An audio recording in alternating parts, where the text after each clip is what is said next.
हई बंगाली छौड़ी और केतारी छौड़ी। Music by Sonu Kushwaha. सौदा सजैले बिया में कमल गइले बिया मन करे देखी हम औरी।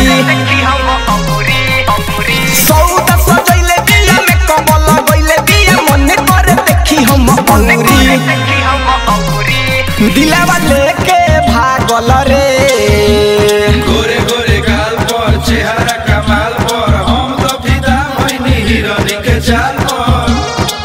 दिलवा लेके भागल रे हई बंगाली छौड़ी। दिलवा लेके भागल रे और केतारी छौड़ी। सौदा सजैले बिया में कमल गइले बिया मन करे देखी हम औरी। सौदा सजैले बिया में कमल गइले बिया मन करे देखी हम औरी। दिलवा लेके भागल रे हई बंगाली छौड़ी। दिलवा लेके भागल रे और केतारी छौड़ी।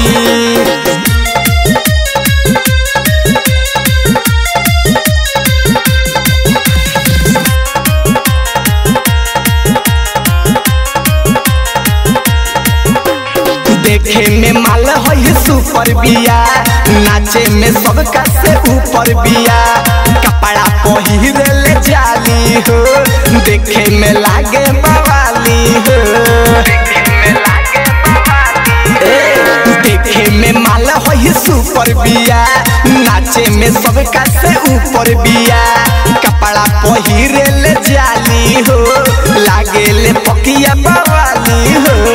उहो हमसे प्यारी करे झूठो नैना चारे करे तब काहे बोले I'm sorry। उहो हमसे प्यारी करे झूठो नैना चारे करे तब काहे बोले I'm sorry।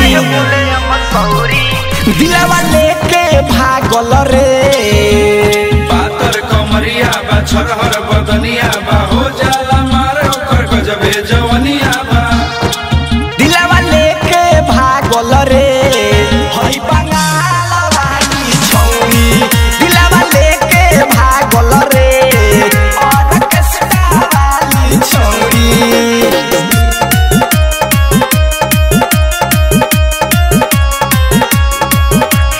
Music by Sonu Kushwaha.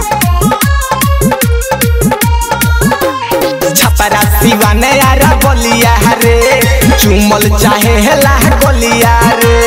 Mau Gorakh पूरा पागल भइल देखी एकर उठलिया रे। छपरा सिवाने यारा बोलिया रे चुमल चाहे हेला गोलिया रे। मऊ गोरख पूरा पागल भइल देखी एकर उठलिया रे।